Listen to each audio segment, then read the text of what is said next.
Relato 1. A cadeira de rodas. Meu nome é Clara e o que vou contar aconteceu nos meus primeiros meses como enfermeira no Hospital Santa Luzia. Sabe aqueles hospitais antigos que só de olhar já te dão um arrepio? Pois é, esse era assim. O prédio tinha mais de 100 anos, com paredes grossas, aquele branco meio amarelado pelo tempo e corredores que pareciam não acabar nunca. O piso de granilite, todo desgastado, fazia qualquer passo ecoar pelo andar. À noite, o lugar virava outro mundo. Eu tinha acabado de conseguir meu primeiro emprego depois da faculdade. Estava empolgada, mesmo pegando os plantões noturnos. Sabe como é? Enfermeira novata sempre pega os piores horários. Meu turno era das 19 às 7 na ala de ortopedia, no quarto andar. As primeiras semanas foram de boa, só com aquele frio na barriga normal de quem está começando. Mas no final do primeiro mês, as coisas começaram a ficar esquisitas. Tudo começou numa terça-feira. Lembro bem porque o plantão estava super tranquilo. Eu fazia minha ronda, checando os pacientes, quando olhei no relógio, 3h15 da manhã. Foi aí que ouvi um barulho de rodas. Aquele som típico de cadeira de rodas antiga, sabe? Saí do quarto onde estava e fui dar uma olhada. No fim do corredor, com aquela luz fraquinha de emergência, tinha uma cadeira de rodas, vazia. Deve ter sido algum paciente que deixou ali, pensei, mas tinha algo errado. Primeiro, eu tinha certeza que aquele corredor estava vazio minutos antes. Segundo, a cadeira estava se mexendo sozinha. Não era rápido, era lento, como se alguém invisível tivesse empurrando com cuidado. Ela saía do quarto 415 e ia em linha reta até parar na frente do elevador. Naquela primeira noite, confesso, fiquei apavorada. Corri para a sala dos enfermeiros e fiquei lá até o dia clarear. Quando amanheceu, fui checar o corredor. A cadeira tinha sumido. No dia seguinte, me convenci que era coisa da minha cabeça, cansaço, sei lá. Mas às 3h15, lá estava ela de novo. Mesma cadeira, mesmo percurso. Depois de uma semana vendo isso, criei coragem e contei para Dona Lúcia, a funcionária mais antiga do hospital, que conhecia cada canto e cada história. Quando terminei, ela estava pálida. "Senta, menina", ela disse, puxando uma cadeira. "Vou te contar uma coisa que aconteceu há muito tempo." Dona Lúcia respirou fundo. "Faz 15 anos eu estava de plantão. Tínhamos uma paciente, Dona Isabel, uma senhora de uns 60 anos. Ela sofreu um acidente feio e precisava de uma cirurgia urgente na coluna, marcada para 7h da manhã. Ela parou, os olhos marejados. Dona Isabel estava no quarto 415, com muita dor, mas era educada, nunca reclamava. Por volta das 3, ela me chamou, disse que precisava ir ao banheiro. Ajudei ela a sentar na cadeira de rodas. A voz dela tremeu. Quando voltamos, ela começou a passar mal, muito mal. Chamamos a emergência, mas ela não aguentou. Faleceu ali, na cadeira de rodas, às 3h15, esperando o elevador para a cirurgia que podia ter salvado ela. Senti um gelo na espinha. Mas Dona Lúcia continuou. Depois descobrimos que, se a cirurgia fosse antes, ela podia ter sobrevivido. Desde então, dizem que ela está aqui, esperando. Naquela noite, convenci o supervisor a checar as câmeras. Às 3h15, vimos na gravação uma figura translúcida de camisola hospitalar antiga empurrando a cadeira. O rosto era de pura angústia. As semanas seguintes foram mais intensas. Outros enfermeiros começaram a relatar coisas. Sofia, da pediatria, sentiu uma mão gelada no ombro durante a ronda.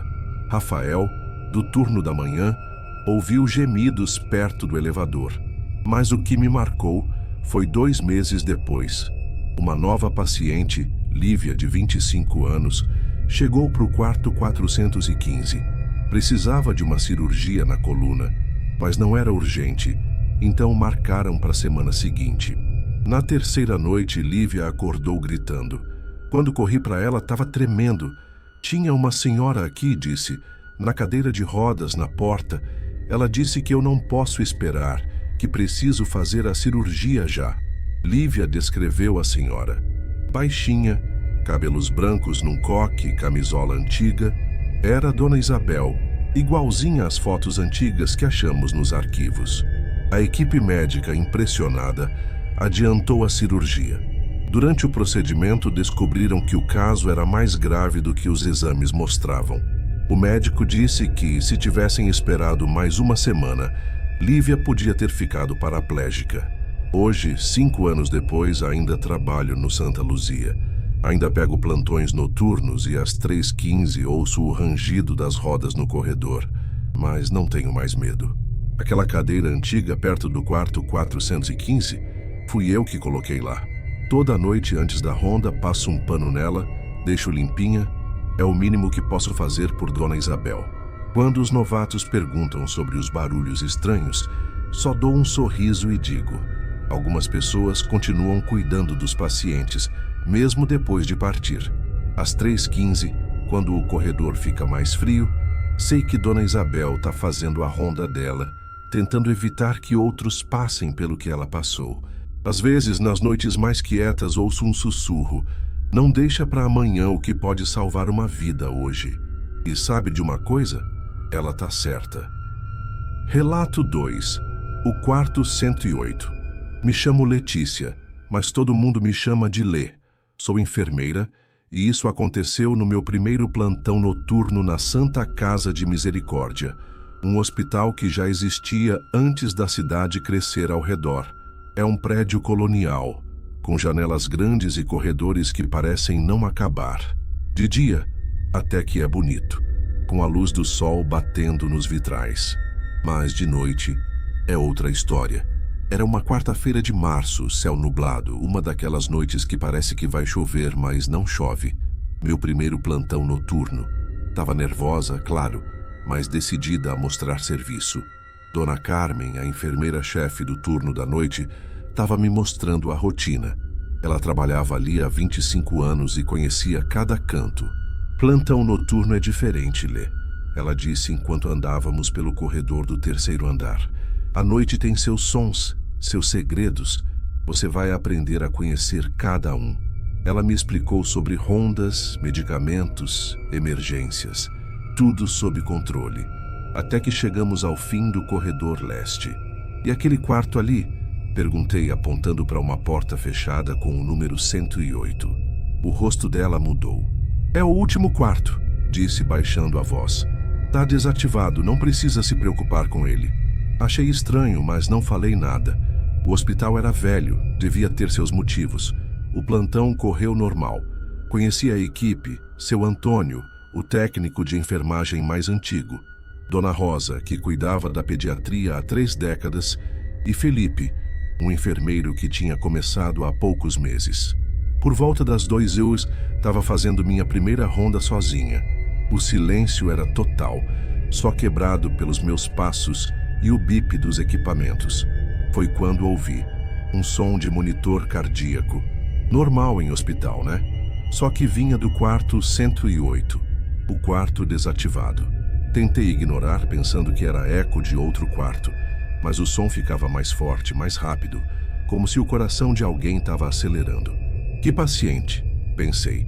O quarto estava vazio. Respirei fundo e fui verificar. Minhas mãos tremiam segurando a prancheta. O som estava alto. Bip, bip. Toquei a maçaneta e senti um frio danado subir pelo braço. A porta estava gelada, muito mais do que o normal. Lê! Gritou Dona Carmen, correndo até mim e segurando meu braço. Não abre essa porta, nunca abre de noite. O som do monitor parou na hora. Ela me puxou para a sala dos enfermeiros, pálida, com as mãos tremendo enquanto pegava água. Você precisa saber, começou. Há 10 anos tivemos uma paciente no 108. Júlia, 19 anos, grávida de 8 meses. Deu entrada com complicações graves. Dona Carmen parou, como se doesse lembrar. Era meu plantão, Júlia estava estável, monitores normais. Às 3h33 da manhã, os aparelhos começaram a apitar. Quando chegamos, era tarde. Perdemos ela e o bebê. Ela tomou um gole d'água. Depois disso, coisas estranhas começaram. O quarto foi reativado várias vezes, mas todo paciente que ficava lá contava a mesma coisa. Uma jovem grávida chorando de madrugada, o som de um monitor, uma sensação de desespero. Depois do quinto caso, a direção desativou o quarto para sempre. Mas o som que eu ouvi? Perguntei, ainda tremendo. Todo ano, na semana do aniversário da morte dela, os monitores apitam, como se Júlia tão revivendo aquela noite. Seu Antônio entrou na sala ouvindo a conversa. Sabe o pior? Disse. Júlia era enfermeira aqui. Estava começando, cheia de sonhos. Talvez por isso ela continua tentando cuidar dos outros. Ele não terminou. Não precisava. Nos anos seguintes, aprendi sobre o hospital noturno, que alguns corredores são mais frios, que algumas portas não devem ser abertas, que alguns sons não devem ser investigados, mas principalmente que nem todos os enfermeiros largam o plantão quando a vida acaba. Até hoje, quando passo pelo 108, sinto aquele frio. Às vezes, nas noites mais quietas, ouço um choro baixo e o som de um monitor. A direção tentou de tudo. Trocou fiação, reformou, até chamou um padre. Mas sabe o que é mais curioso? Sempre que temos uma emergência com gestante, os equipamentos do 108 apitam, como se Júlia estão nos avisando. Agora, quando treino novatos, digo: respeite o hospital noturno. Ele tem suas regras, suas histórias. E se passar pelo 108 e ouvir o relato 3, a enfermeira da noite. Trabalho como enfermeira há 5 anos no Hospital Bom Samaritano, um prédio histórico que parece um labirinto de memórias. Cada parede guarda uma história, cada rangido do piso de madeira conta um segredo. Me chamo Fernanda, mas todos me chamam de Fê. Tô no setor de cuidados paliativos, onde lidamos com pacientes terminais. Não é fácil, mas aprendi que às vezes o maior cuidado é garantir conforto nos momentos finais. Isso aconteceu no inverno passado. Tínhamos uma paciente nova, Dona Amélia, 82 anos, com câncer avançado. Diferente da maioria, que chega deprimida ou assustada, ela tinha um sorriso tranquilo. Na primeira noite, durante a troca de plantão, Camila, a enfermeira do turno anterior, passou as informações. Dona Amélia não tinha pedido analgésico o dia todo. Estranho, pensei, porque pacientes assim costumam precisar de doses frequentes. Por volta das 23 horas, fui fazer minha ronda. Entrei no quarto 217 e Dona Amélia estava acordada, olhando pela janela. Tá tudo bem? Tô sentindo dor? Perguntei. Não, querida, ela respondeu.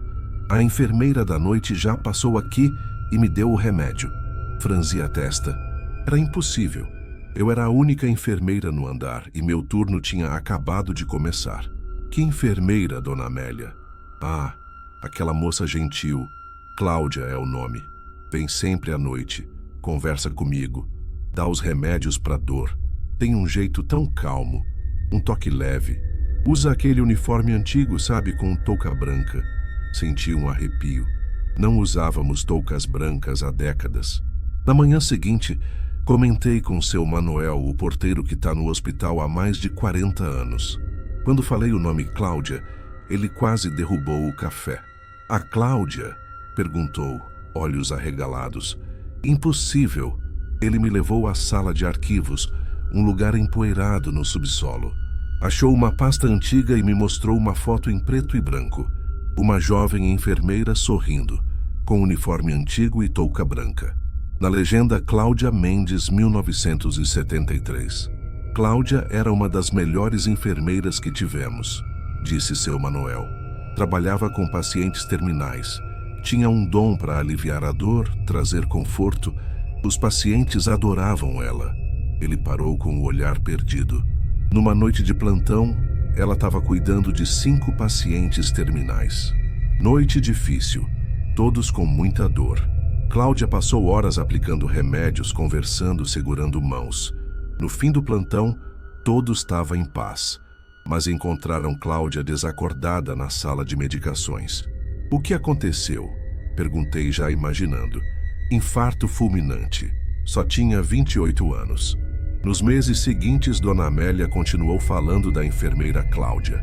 Dizia que ela aparecia nas noites mais difíceis, quando a dor estava insuportável.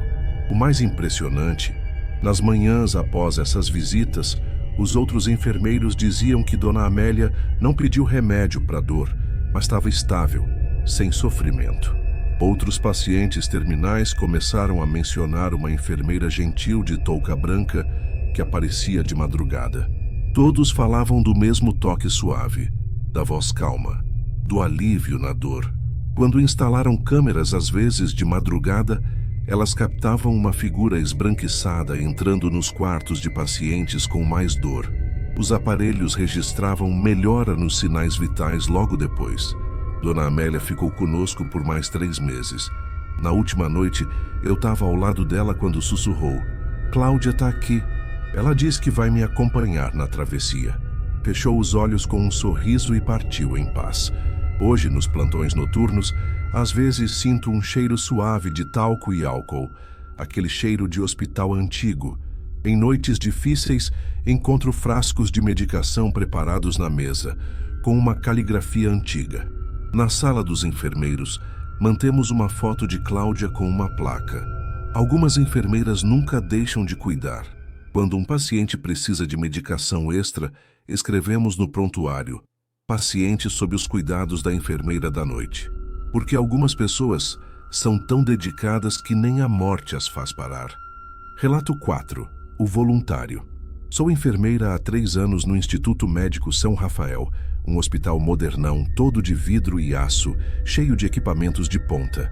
Minha área é a ala semi-intensiva, onde monitoramos pacientes que não tão graves para UTI, mas precisam de atenção constante. Todo mundo acha que histórias esquisitas só rolam em hospitais antigos, mas vivi algo lá que desafiou tudo que aprendi. Me chamo Mariana, mas podem me chamar de Mari. Isso aconteceu numa terça-feira de abril. O hospital tem um programa de voluntariado bem ativo. Gente que vem ler, tocar música, fazer companhia para os pacientes. Naquela manhã, chegou um voluntário novo. "Ele não parece com ninguém que já vi", disse minha colega Larissa no café. Quando conheci o cara, entendi. Era um homem alto, uns 40 anos. Roupas simples, calça e camisa branca. Mas os olhos, um azul tão claro que pareciam transparentes. E ele andava de um jeito estranho, como se deslizasse. "Prazer, podem me chamar de Gabriel", ele disse na recepção, com uma voz calma, quase musical. No primeiro dia, Gabriel visitou 3 pacientes. Nada demais. Mas na manhã seguinte, durante a troca de plantão, o enfermeiro do turno anterior comentou: "O paciente do 107 teve um sonho esquisito. Disse que sonhou com a própria morte. Não dei bola, até que 2 horas depois, a paciente do 51 me chamou, agitada. Preciso contar uma coisa, Mari. Sonhei com um jardim enorme, cheio de luz. Eu sabia que estava morrendo, mas não tinha medo. Parei de escrever no prontuário. Era o 2º paciente com esse sonho. Naquela semana, o padrão se repetiu. Todo paciente que Gabriel visitava tinha o mesmo sonho na noite seguinte. A própria morte, num jardim iluminado com uma paz profunda. E tinha mais. Os pacientes que sonhavam começavam a melhorar rápido. Feridas cicatrizavam, infecções sumiam, dores diminuíam. Fui investigar. Na coordenação de voluntários, a responsável ficou confusa. Que estranho, não tenho registro de nenhum Gabriel no sistema. Chequei as câmeras de segurança. Gabriel aparecia nos corredores, mas sempre sozinho, nunca usando elevadores ou portas. A coisa ficou mais estranha com a paciente do 520, Dona Helena, com câncer terminal. Após a visita dele, ela me disse: "No meu sonho, ele estava lá, mas com uma roupa que brilhava. Disse que ia me buscar em 2 semanas. Anotei a data. Exatamente 2 semanas depois, ela faleceu, sorrindo em paz. Comecei a reparar. Gabriel nunca comia, nunca bebia água, nunca usava o banheiro. Aparecia sempre no mesmo horário, visitava alguns pacientes e sumia. Um dia criei coragem e o segui. Após a última visita, ele foi para o jardim do hospital, aquele meio escondido. Parou no centro e se virou para mim.